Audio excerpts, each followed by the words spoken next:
Topic डालो बेटा, elasticity.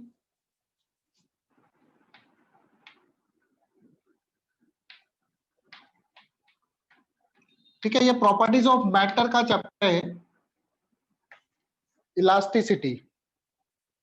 तो देखो इलास्टिसिटी जैसे नाम से पता चल रहा है आपको, जैसे रबर बैंड वगैरह को आप खींच के देखते हो तो वापस से अपनी पोजीशन पे आता है, स्प्रिंग वगैरह को खींचते हो तो अपनी पोजीशन पे आता है। क्यों आता है वो?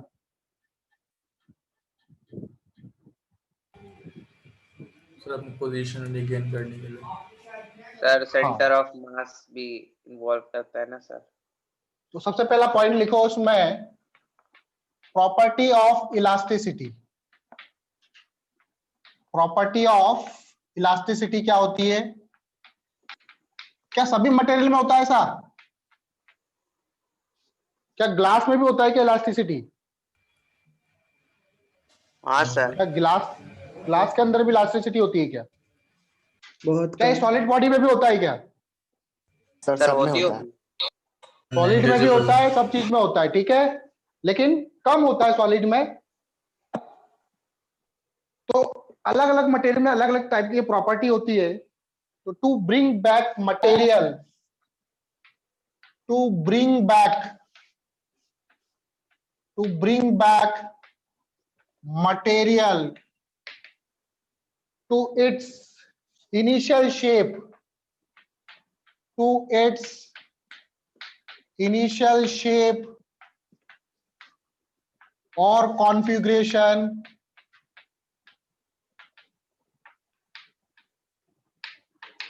किसी मटेरियल की प्रॉपर्टी जिससे ये वापस से अपनी पोजीशन, इनिशियल शेप या कॉन्फ़िगरेशन में आ जाए, due to restoring forces, due to restoring forces. Restoring forces क्या होता है बेटा? जिस फोर्स के कारण वो वापस अपनी पोजीशन पे आ रहा है, रीस्टोर हो रहा है, उस फोर्स को बोलेंगे रीस्टोरिंग फोर्स। आई बात समझ में? Yes sure. Yes sir. ठीक है, फिर इसमें एक सेकंड टर्म आएगी, मैं मेन चीजें बता रहा हूं आप लोगों को, ठीक है। स्ट्रेस फोर्स आपने सुना होगा, स्ट्रेस क्या होता है? Force per unit area. Force होता है जो रीस्टोर फोर्स लग रहा है, रीस्टोरिंग फोर्स एक्टिंग। अब इसके बारे में डिफरेंस बताऊंगा अलग अलग। Restoring force acting upon area, per unit area पे कितना फोर्स लग रहा है उसको हम लोग क्या बोलेंगे? स्ट्रेस बोलेंगे। क्या यूनिट होगी इसकी? जो प्रेशर की यूनिट होती है वही यूनिट होगी न्यूटन पर मीटर स्क्वायर। इसकी यूनिट भी क्या होगी? न्यूटन पर मीटर स्क्वायर। हाँ बेटा। सर रिस्टोरिंग फोर्स एक्टिंग मतलब? अभी बताता हूं क्या होता है। नीचे एरिया की जगह लिख देना cross sectional area, cross sectional area, ठीक है। एरिया के नीचे लिख देना क्रॉस सेक्शनल एरिया। अभी बताता हूं क्या होता है, अभी इसको नोट कर लो आप लोग। अभी इसके टाइप्स वगैरह बताता हूं, ठीक है। एक और चीज होती है इसमें, जनरली हम लोग उसमें स्ट्रेस और स्ट्रेन के बारे में ही पढ़ेंगे इलास्टिसिटी में। स्ट्रेन क्या होता है? Change in length per unit length. ठीक है, मान लो 10 मीटर का था, उसको मैंने खींचा, फोर्स लगाया, उसकी लंबाई होगी 11 मीटर, तो चेंज इन लेंथ कितना आया? 1 मीटर का 10 से 11 हो गया। और ओरिजिनल लेंथ क्या थी उसकी? 10 मीटर, तो 1/10 वो आपका स्ट्रेन हो जाएगा। तो स्ट्रेन क्या होता है? Change divided by original. इसमें वॉल्यूम भी हो सकता है आपका, चेंज इन लेंथ भी हो सकता है, चेंज इन एरिया भी हो सकता है, ठीक है। तो चेंज अपॉन ओरिजिनल ये आपका स्ट्रेस होता है। मतलब ये एक तरह का क्या है? एक तरह का रेशो है।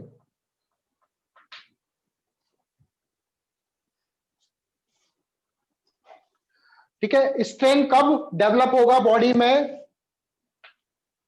इट इज डिफाइंड ऐसा नहीं कि हर जगह हर समय स्ट्रेन होगा। जब बॉडी को आप खींचोगे, किसी बॉडी को या किसी बॉडी पे फोर्स लगाओगे, तभी स्ट्रेन डेवलप होता है, तभी उसकी लेंथ में चेंज आएगा। ठीक है, जैसे सपोज करो ये एक मेरे पास रॉड है, इस पे यहां पे फोर्स लगा रहा हूं F, यहां पे फोर्स लगा रहा हूं 2F, क्या स्ट्रेन आएगा? क्या इस बॉडी पे स्ट्रेन आएगा? हाँ सर। Yes, हाँ sir. सर, आएगा ना सर। यस सर आएगा। अरे ये बॉडी तो इधर मूव कर जाएगी। सर लेकिन शॉर्ट पीरियड ऑफ टाइम के लिए तो आएगा ना sir. Short period of time के लिए चेंज तो हो रहा है ना। टाइम के लिए चेंज तो होगा ना sir. Sir original position change हो रहा है, बस बात। देखो स्ट्रेन के लिए इसमें क्या है, बॉडी मूव कर जाएगी क्योंकि एक फोर्स ज्यादा है, एक फोर्स कम है। अब अगर दोनों फोर्सेस इक्वल होते हैं, इधर से भी F लग रहा है, इधर से भी F लग रहा है, अब स्ट्रेन आएगा क्या? सर कुछ होगा ही नहीं सर, उधर ही रहेगा तो, वो लॉजिक से तो। होगा बॉडी सर। खींचेगी नहीं क्या? मेरे एक हाथ को इधर से एक आदमी खींच रहा है, इधर से एक आदमी खींच रहा है, इधर से एक आदमी खींच रहा है और इधर से एक आदमी खींच रहा है, दोनों इक्वल फोर्स लगा रहे हैं। मैं यहीं पे खड़ा रहूंगा, मेरे हाथों पे जोर पड़ेगा? Yes sir. यस सर, वो तो पड़ेगा। ठीक है, लेकिन एक आदमी इधर खींच रहा है, वो ज्यादा पहलवान है, एक आदमी इधर से खींच रहा है, वो कम पहलवान है।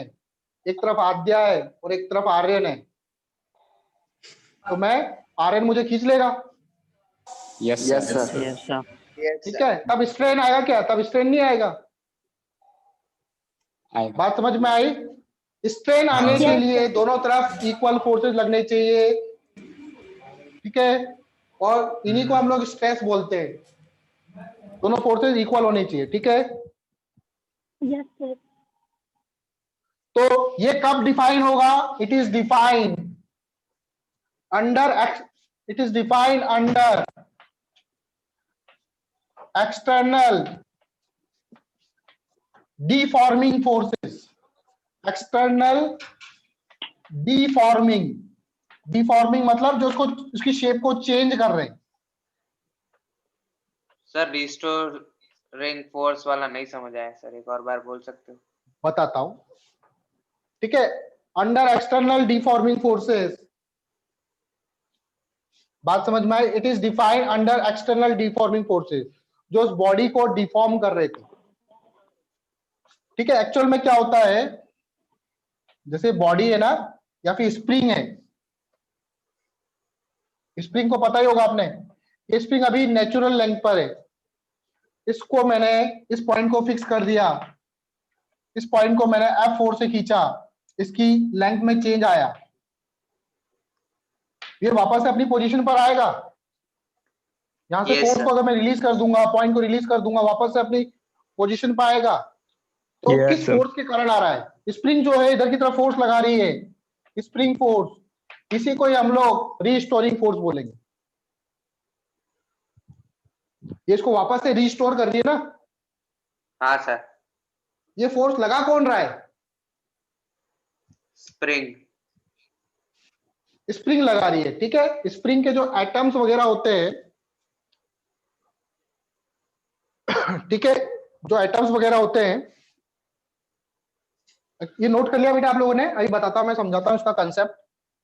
यस सर, कर लिया नोट। नोट कर लिया बेटा?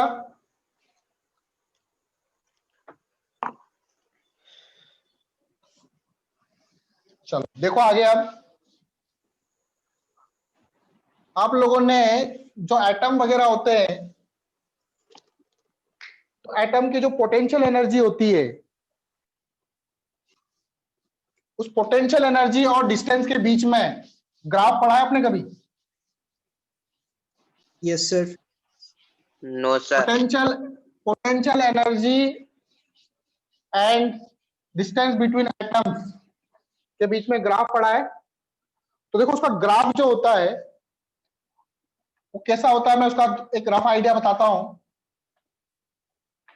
यहां पे मैंने लिया पोटेंशियल एनर्जी और यहां ले लिया मैंने डिस्टेंस बिटवीन एटम्स।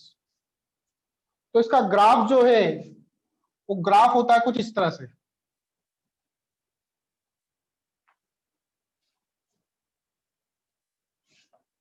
ठीक है।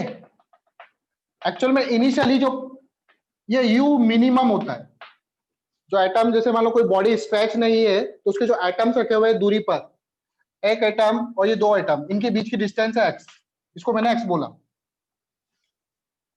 तो इनिशियली जो डिस्टेंस होती है इनकी इनकी पोटेंशियल एनर्जी क्या होती है, मिनिमम होती है। तो कोई भी बॉडी स्टेबल कब होगी, जब उसकी पोटेंशियल एनर्जी ज्यादा होगी कि कम होगी? मिनिमम। कोई भी बॉडी स्टेबल कब होती है? मान लो आप एक बिल्डिंग के ऊपर खड़े हो गए तो आप स्टेबल हो या ग्राउंड में ज्यादा स्टेबल फील करते हो आप? Sir ground. ग्राउंड ग्राउंड और ग्राउंड में पोटेंशियल एनर्जी क्या होती है आपकी? Minimum, zero. जीरो। लो मिनो। सर उसके ऊपर तो गिरने का खतरा होता है, कम स्टेबल, यहाँ पे ज्यादा स्टेबल। ज्यादा तो कोई एटम भी उसी तरह से होते हैं, अगर एटम की पोटेंशियल एनर्जी ज्यादा है तो वो कम स्टेबल है, और एटम की अगर पोटेंशियल एनर्जी कम है तो वो ज्यादा स्टेबल। तो जब हम इसको एलोंगेट करते हैं या खींचते हैं तो डिस्टेंस क्या होती है, इंक्रीज होती है। तो एक्स बढ़ेगा, तो एक्स बढ़ेगा तो पोटेंशियल एनर्जी क्या होती है, बढ़ती है। Minimum sir. यहाँ पर था, पोटेंशियल एनर्जी क्या होगी, बढ़ेगी। तो वो वापस से अपनी पोजीशन में आने की कोशिश करेगा, इसलिए वापस से वो इसी पॉइंट को गेन करने की कोशिश करता है। एटम एटम के बीच में डिस्टेंस बढ़ जाती है, वो वापस से यही पॉइंट वापस से पास क्यों आते हैं, to gain the minimum potential energy. ये बात सर समझ में आई क्या बेटा? हाँ बेटा। सर तो ब्रेक क्यों हो जाती है चीजें? ब्रेक क्यों हो जाती है? वो एक लिमिट तक, ऐसा नहीं कि आप खींचते जाओगे, एक लिमिट तक। वो कर्व भी हमें लोग पढ़ेंगे, स्ट्रेस स्ट्रेन का कर्व होता है, कहां पे ब्रेक होता है वही बताऊंगा मैं आप लोगों को, ठीक है। सर, हाँ बेटा। तो नीचे क्या लिखे हैं, यू और उसके बाद सर यू मिनिमम, यहाँ पे लिखा है यू मिनिमम। तो जब डिस्टेंस बढ़ता है तो पोटेंशियल एनर्जी बढ़ती है, एक्स बढ़ाने पे यू बढ़ता है। तो टू गेन द स्टेबिलिटी, ये प्रॉपर्टी क्यों होती है इलास्टिसिटी की, to gain the stability material by decreasing potential energy, to gain the stability by attaining U minimum, particle reform on its original shape। Particle दोबारा से रिफॉर्म होते हैं अपनी ओरिजिनल शेप में, या ट्राई करते हैं वापस से अपनी ओरिजिनल शेप में आने के लिए। आई बात समझ में बेटा?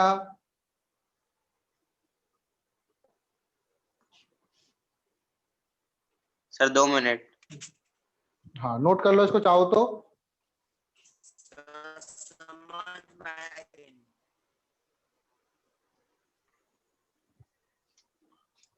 कोई कुछ बोल रहा है?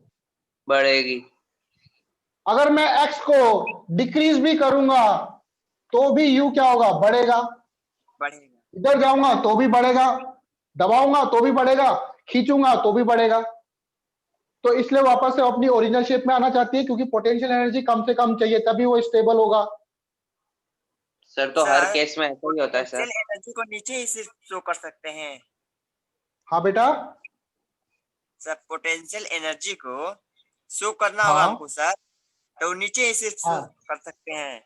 हाँ ये ग्राफ एटम के ही होता है, एटम के लिए जो ग्राफ होता है वो ऐसा ही बनता है।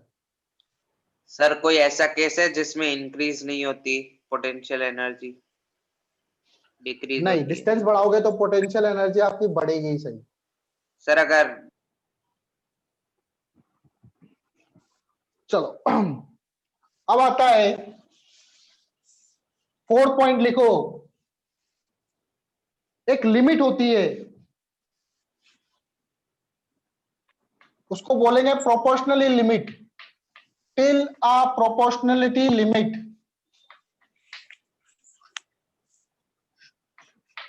टिल अ प्रोपोर्शनलिटी इसकी लिमिट